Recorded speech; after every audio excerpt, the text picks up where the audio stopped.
तू आता मनात किंतु परंतु न ठेवता निघायची तयारी सुरू कर. अगं आत्ता ऑफर आली म्हणजे तू काय लगेच उद्या निघत नाहीयेस ना. हो मला कल्पना आहे बाबा, अजून किती कामं राहिले तिथे. हा मोदकांचा बिझनेसचा पसारा पहिले आवरायला हवा. आणि आई तो जो स्टीमर मी आता घेतला होता तो मी विकून टाकते. अगं एवढ्यात घाई करायची काही गरज नाहीये. हे बघ, वस्तू काय कधीही काढता येतात, पण त्या घ्यायच्या म्हटलं ना की फार कठीण असतं बाई. भैरवी, तुझी आई म्हणते ना ते अगदी बरोबर आहे. तुमचा जाण्याचा दिवस निश्चित होऊ द्या, मग काय करायचं ते आपण ठरवू. आणि अगं तुम्ही निघून गेल्यानंतर सुद्धा आम्ही इकडे उस्तारवारी करू शकतो ना. हे बघ, तू ना आता फक्त तुझ्या तयारीचं बघ. आणि हे तुमचं ते काय असतं ना, विजा, परत तिकडची राहायची सोय, हे सगळं झाल्याशिवाय कुठेही बोभाटा करायचा नाही, कळलं? बरं, तू म्हणतेस म्हणून मी नाही सांगणार कोणाला. ओके, फक्त राजांच्या कानावर घातलीये मी ही गोष्ट. झालं? तुझ्या ना पोटात काही राहत नाही भैरवी. अगं आई, 2 वर्षांचं कॉन्ट्रॅक्ट आहे माझं त्याच्यासोबत. आत्ता 10,000 मोदकांची ऑर्डर घेतलीये मी, ती पूर्ण करते. पण त्याला पर्यायी सोय तर बघायलाच लागेल ना, म्हणून मी सांगितलं त्याला. अगदी भैरवी, तू योग्य केलंस. बघा, राजांबद्दल बोलत होतो त्याचाच फोन आलाय. हॅलो, हा राजन बोल. हाय भैरवी, तू मला अनिशच्या नवीन जॉब बद्दल सांगितलंस आणि तुम्ही बेल्जियमला शिफ्ट होताय असंही सांगितलंस. सो मला ना एक भन्नाट आयडिया सुचली. काय? ऐक, आपले प्रोडक्ट्स बाहेरही विकले जातात, तुला माहिती आहे. म्हणजे इतर देशातही आपले आउटलेट्स आहेत. बेल्जियममधनं पण आपल्याला तशी मागणी भरपूर असते, पण तिथे बिझनेस एक्सपांड करण्यासाठी कोणी विश्वासू माणूस नव्हता. त्यामुळे मी तिथे माझा व्याप फार वाढवलेला नाहीये. ओके, मग? नाही म्हणजे बघ, आता तू तिथे जाणारच आहेस आणि सेटल होणार आहेस. बाय चान्स जर तुला इंटरेस्ट असेल आणि जबाबदारी घ्यायला तयार असशील तर आपण मिळून बेल्जियम मध्ये व्यवसाय करू शकतो. म्हणजे आपले आउटलेट्स वाढवू शकतो. सी म्हणजे असं काही नाही, तू नीट विचार करून मला सांग, पण मला आवडेल. म्हणजे तू जर तयार असेल तर मग आपण लगेच प्लॅनिंग करू की तिथे कसं एक्सपांड करायचं ते. ओ वाव, आय मीन खूपच छान कल्पना आहे. मी नक्की विचार करेन ह्यावर. मला तसंही तिथे गेल्यावर काम शोधावंच लागेल. आणि हे आपण जॉईंटली सुद्धा करू शकतो तिथून. ग्रेट. तू एकदा अनिशशी बोलून घे आणि मला व्यवस्थित काय ते कळव. बाकी आपण बोलूच मग पुढे. शुअर. बाय. Yes, bye. काय काय बोलला राजन? राजनचं म्हणणं होतं की सुकटणकर फूड्सचं बेल्जियम मधलं काम मी सांभाळावं. हे तर बरंच झालं. म्हणजे आता मी डे 1 पासून अनिशला सपोर्ट करू शकते. बघ बघ, मी ना तू भैरवीला बोललीस ना राजनला काय सांगितलंस म्हणून. पण काय झालं बघ, आता ती बोलली म्हणून तिला ही ऑफर मिळाली. अगदी खरंय, देवच पावला ग बाई. आता माझ्या भैरवीच्या आयुष्यात सगळं छान होणार आहे. आई, बाबा, आता निवेदिता मॅडम घरी राहायला आल्या होत्या, त्यांचा पायगुण असेल का हा? नाही म्हणजे त्या आल्या आणि सगळं चांगलं व्हायला लागलं घरात, हो ना? खरंय.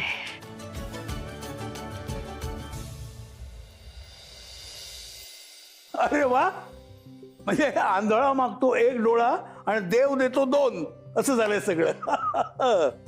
अनिशला तिकडे चांगली संधी मिळाली आहे. त्याच्यासोबत तू गेलेस ना तर तुलाही तुझ्या आवडीचं काम मिळेल बघ. दोघे मिळून अगदी प्रगती करा सुंदरपैकी. भैरवीताई, अभिनंदन. खूप छान न्यूज दिलीस तू. म्हणजे नशिबानं आपल्या दोन्ही मुलांची परीक्षा घेतली, पण दोघांनाही पास सुद्धा केलं बरं का दादा. हा, आणि ते सुद्धा काठावर नाही. चांगलं घवघवीत यश मिळालंय. आता संयमी इरा आणि ईशान या दोघांच्या भवितव्याची मला काळजी करायचं काहीच कारण नाही राहिलंय. हो ना. मी तर म्हणते आपण सगळेजणच शिफ्ट होऊया. निलिमा आत्या, तुमचा पण पासपोर्ट काढून घेऊ आपण. हो, म्हणजे आपण सगळेजणच छान बेल्जियमला जाऊ. इरू ईशानला तिकडच्या शाळेत टाकू. सगळे छान आनंदात राहू बाबा, हो ना? तुम्ही सगळे जा. म्हणजे मी हा देश सोडून कुठेही जाणार नाही. बाबा, तुम्ही एकटे कसे राहणार इथे? आणि मी नाही तुम्हाला राहू देणार एकटं. या बाबतीत मी तुमचा हट्ट ऐकून घेणार नाही. हो आजोबा, तुम्ही आमच्या बरोबर यायचं म्हणजे यायचं. आणि गार्गीताई, तू आणि निविताई पण चला आमच्या सोबत. आयडिया छान आहे, पण मावशीचं सुद्धा काकांसारखंच आहे. ती आपलं काम सोडून अजिबात कुठे जाणार नाही. बाबा, मी मात्र अजिबात ऐकून घेणार नाहीये. अनिशाला ना की मी बोलेनच त्याच्याशी. तरी मी माझा निर्णय बदलू शकत नाही. हा, तुम्हाला माझा आडमोठेपणा वाटेल, पण तसं नाहीये कैरवी. जुनं खोड कधी नवीन मातीत रुजत नाही. या उतार वयात एका अनोळखी जगात मी स्वतःला सामावून घेऊ नाही शकत.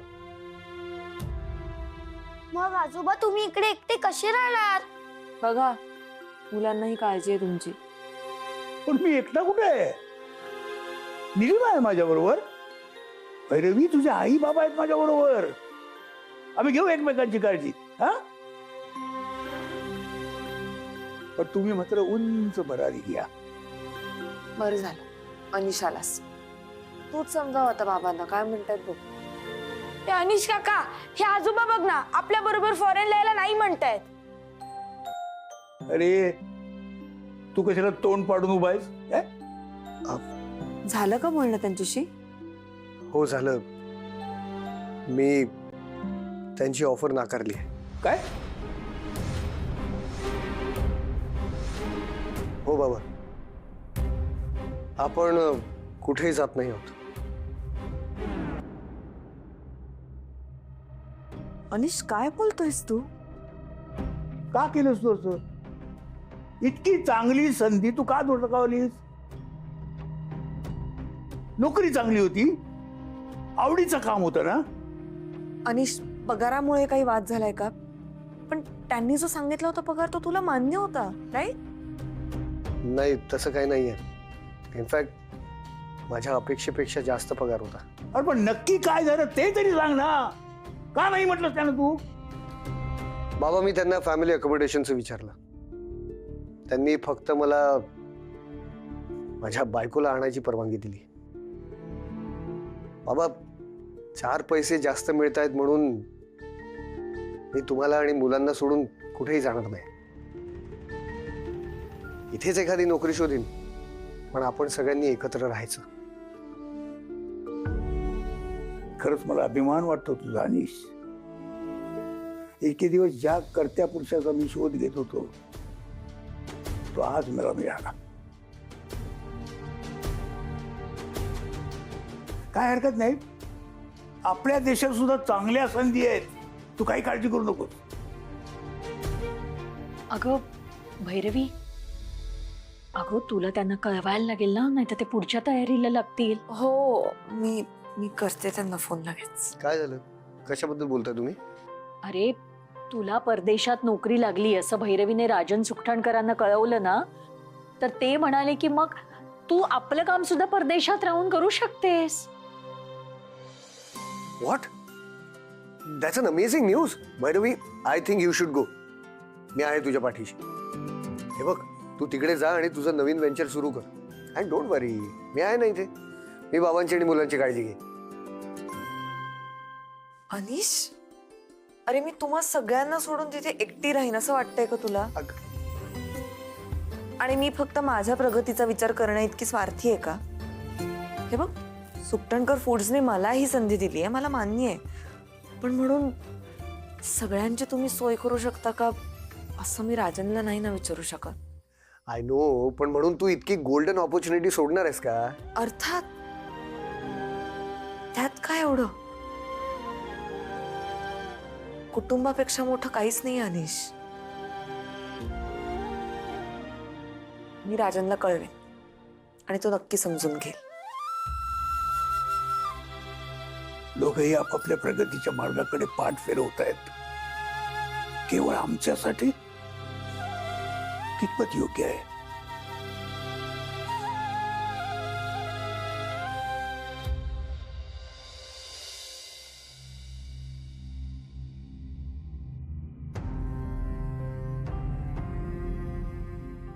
यार, आपल्यामुळे माऊ आणि काकांच्या आयुष्यात आलेला गोल्डन चान्स ते मिस करतायत. ईशान, आपण दोघं काय छोटे होत का? आपण राहू शकतो आजोबांकडे एकटे. आपण त्यांना सांगूया, तुम्ही आमच्यासाठी सॅक्रिफायसेस करू नका. ते आपलं ऐकणार आहेत का? नाही. त्यांनी आजोबांचं तरी कुठे ऐकलं? वेळ संयमीताई असती तर गोष्ट वेगळी होती. म्हणजे आजोबांनी विचार केला असता, पण आता नाही. ईशान, आता काय करायचं? आपल्यासाठी कोणाचं नुकसान होत असेल ते चांगलं नाहीये असं आपल्याला संस्कार वर्गात शिकवलंय, राईट? अगं हो, पण आता काय करणार आपण? अरे झोपायचं नाहीये का तुम्हाला? कसली चर्चा चालली आहे? अगं काही नाही ग, तेच माऊला आणि काकाला जी गोल्डन अपॉर्च्युनिटी मिळाली आहे ना, पण ती लोक ते मिस करतायत फक्त आम्हा दोघांसाठी. अरे एवढा कसला विचार करताय? थांबा. आपण जर त्यांना पटवून दिलं की ते जरी इथे नसले तरी तुमची काळजी करण्याचं काही कारण नाही, म्हणजे तुमची काळजी घ्यायला इथे कोणीतरी असेल तर ते हा गोल्डन चान्स अजिबात सोडणार नाही. जर आजोबांचं आणि निविताईचं लग्न झालं असतं तर हा प्रॉब्लेमच नसता आला. पण आपण कितीही प्रयत्न केले तरी हे दोघं भांडायचे थांबणार नाहीत. हे लोक भांडतच राहणार. मग मार्ग कसा सापडणार? अरे एवढ्या लवकर कशी हार मानता? आपल्याला संस्कार वर्गात काय शिकवतात? ए गार्गी दीदी, इथे संस्कार वर्गाचा काय संबंध आहे ग? आणि आम्हाला संस्कार वर्गात हे नाही शिकवत की मोठ्या माणसांची लग्ने कशी करावीत. मी कुठे असं म्हटलं? मग अरे मावशी काय सांगते, कितीही अडचणी आल्या तरी हार मानायची नाही, आपले प्रयत्न सोडायचे नाही. एक दरवाजा बंद झाला की दुसरा उघडतो, काही ना काही मार्ग निघतोच. पण आपण कितीही प्रयत्न केले ना तरी हे दोघं भांडायचे थांबणार नाहीत. मग मार्ग कसा सापडणार? सापडेल. शोधा म्हणजे सापडेल.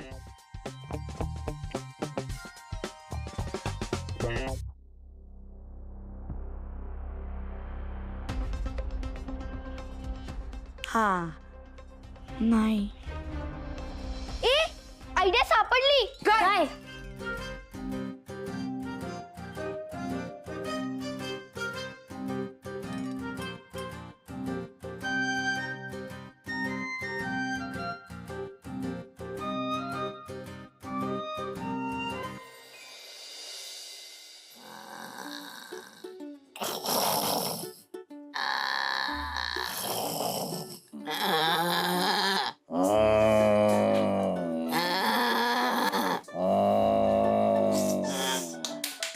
राधाजी, किशा आजोबा उठा. राधाजी, किशा आजोबा उठा. रे झोपू द्या ना. हे बघा, तुम्ही आता उठा, पटापट उठा. कुठं काय असं सुक्काने झोपून देत नाही. जा तिकडे नाही तर एक रट्टा मारला. ठीक आहे, आम्ही 10 काउंट करायच्या आत तुम्ही उठला नाही तर आम्ही माऊला बोलवा. आणि तिला सांगू की तुम्ही आम्हाला ओरडलात. मग बघा बाबा, ती तुम्हाला घराच्या बाहेर काढेल, आम्हाला काय माहिती. हा. बघा तुम्ही. ए बाल्या, काऊन असं करतं राजा? ये बरं, तुम्ही झोपा बरं. एवढं लहान याच्यात उठत असते का एवढं सकाळी? ये बाल्या, ये. अरे काय कटकट आहे बाबा. एक तर ती बाई येते सकाळी सकाळी, नाश्ता चहा झोपणं चालू असतं. झोपून देत नाही, सुखाने झोपू देणार रे. ईशान, चल आपण माऊला सांगूया हे काय बोलताय. Good morning Balya, good morning. मग आता दोघांनी आपापलं आवरायचं आणि आमचं घर सोडून निघायचं. हो. का काऊन? आता काऊन घराबाहेर जाऊ? उठलो ना. आम्ही काय केलं आता? तुम्ही काही केलेलं नाहीये, पण तुम्ही जर तुमच्या टाइमामध्ये पटकन आवरलं नाही तर आम्ही माऊला सांगू. एक आपला नुसतं आपलं म्याव, म्याव. मांजर का ते फिचका. नाही आता उठलो ना आम्ही. हा आता सगळं आवडतो. आम्ही तो नका काळजी करू. एक सांगू का, आमची कंप्लेंट नका करू हा कोणाला. बाप्पा आता या वयात जाता इथून घरातून काढलं तर दुसरीकडे कुठे जागा मिळणार आम्हाला. गरीब आहे. थोडा वेळ झोप. करतो ना, करतो. चला राधाजी, राधाजी, राधा.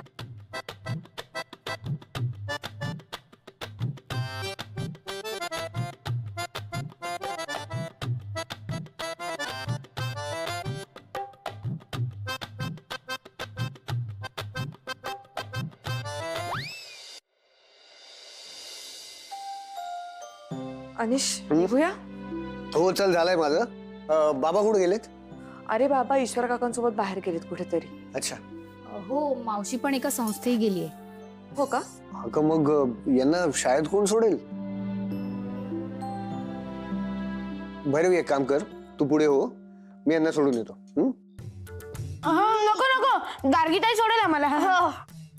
हो, मी सोडते ना या दोघांना. अगं नको, तू कशाला उगाच त्रास करून घेतेस. अनिश सोडेल ना, फक्त शाळेत ना आणायचा थोडा प्रॉब्लेम होईल. तेव्हा तू बिझी नसशील तर जाशील आणायला. कारण अनिश आणि मी आता कारखान्यात चाललोय आणि तिथून डिरेक्टली आईकडे जाऊ. मग आम्ही पण येऊ मीनाजीकडे. हो ना माऊ, खूप दिवस झाले मी आजीकडे गेलो नाही. अगं प्लीज ना, प्लीज. ए प्लीज, आज अजिबात नको. अजिबात वेळ नाही आम्हाला. सगळं उलट सुलट होईल. मी एक काम करते, शाळेतून यांना तिकडेच घेऊन येते. चालेल? हा, बर तसं करूया. मग या तुम्ही डायरेक्ट तिकडेच. आजीला सांगे तुमच्या आवडीचं काहीतरी करायला. ये मस्त. मामा मामी हा काय काय कुठे चाललात? ते कोण आम्ही का आम्ही ते म्हणजे आता कुठे जायचं काय कुठेही जात नाही म्हणजे? म्हणजे कुठं जायचं हे अजून आमचं ठरलं नाही ना, त्यामुळे मग आम्ही असं म्हणजे जातो बाहेर, मग ठरवतो. मग यायला म्हटलं चला दोघं नवरा बायको जाऊ फिराले. चल जाऊया ना. थांबा. काय झालं? काय काही आता म्हणजे काही चुकलं काय? गरीबाचं काही चुकलं काय? तुम्ही दोघं त्या स्वप्नासोबत पुन्हा नवीन कारस्थान रचत असाल तर यावेळी तुम्हाला देव सुद्धा माफ करणार नाही. समजलं? भैरवी चल. चल चल बाबू येऊ का बसायचं. बाईनं काय असं झालं. आता बाहेर जायचं का आतमध्ये राहायचं बोल. नाही तर काय. नाही मी तुला सांगतो का बाबा, आपलं पाय पुसणं केलं नाही या लोकांनी. म्हणजे तू म्हणते बाहेर जा, हे म्हणते घरात राहा. काय करायचं ते? आम्हाला काय आम्ही कचरा आहोत का? माऊला सांगणार शांत बस. शांत. माऊला सांगू? माऊला सांगू का? सांगू का? सांगू? नाही नाही माऊला काय नाही तेच सांगू. करा तुम्ही. आम्ही म्हणजे आम्हाला म्हणजे तुम्ही असंच कचराच केला ना आमचा. त्याला जाऊ दे. चला, गेली सगळे. आता आपला प्लॅन सुरू. चला मग ते दोघं आले ना, त्यांना म्हणायचं थांबा, मग आपण बाहेर जायचं आणि कडी लावून द्यायची. एक सेकंड. कडी तर कोणी पण लावू शकतो. त्यांनी आरडाओरडा केला तर कडी कोण पण खोलू शकतो. त्यापेक्षा लॉक लावूया. लॉक. हा लॉक. मग ते दोघं एकत्र येतील आणि त्यांच्यामध्ये प्रेम होईल. अरे पण त्यांनी फोन करून भैरवीताई किंवा अनिष्ता त्याला कळवलं तर कोणीतरी आपल्याला बंद करून ठेवलंय ते. आयडिया आहे ना माझ्याकडे. आपण त्या दोघांचेही फोन गायब करून टाकू, आपल्याकडे ठेवून देऊ. हा. आणि स्विच ऑफ पण. हा स्विच ऑफ करू. म्हणजे काय आहे, फोन नसले की त्या लोकांना एकमेकांशी बोलायचंच आहे. येस, हा प्लॅन नक्की वर्कआउट होणार. येस. चला प्लॅनला सुरुवात करायची का? येस. येस.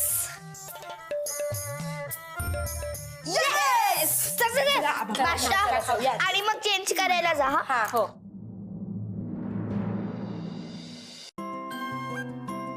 इरा, ईशान, अरे या लवकर. आलो. अगं पण गार्गीताई अजून आजोबा नाही आलेत. आणि निविताई पण नाही आल्यात. ते दोघं आल्याशिवाय आपण कसे जाणार? अरे बरोबर आहे तुमचं, ती दोघं कधीही येतील. मी मावशीला फोन केला होता, ती म्हणाली 5 मिनिटात येते. आणि काका सुद्धा तुम्हाला शाळेत सोडायचं म्हणून लवकरच येतील. म्हणून म्हणते ते यायच्या आधी आवरा पटापट. अरे तुमची तयारी झाली पण एवढ्यात? ए जरा 5 मिनिटं मी जरा फ्रेश होऊन येतो, मग आपण निघूया. काका थांबा, तुम्ही आरामात फ्रेश व्हा, मी यांना शाळेत सोडते. बाकीचे सगळे कुठे गेले? माऊ आणि काका गेलेत आजी आजोबांकडे. आणि ते तिथूनच कारखान्यात जाणार आहेत. आणि आजोबा तुम्हाला माहितीये, आता मी स्कूल मधून डायरेक्ट मीना आजीच्या घरी जाणार आहोत. सो संध्याकाळी तुम्ही आम्हाला स्कूल मध्ये पिकअप करायला येऊ नका. कधी ठरलं? मग अशीच माऊ म्हणाली ओके. माऊ म्हणाली ठीक आहे.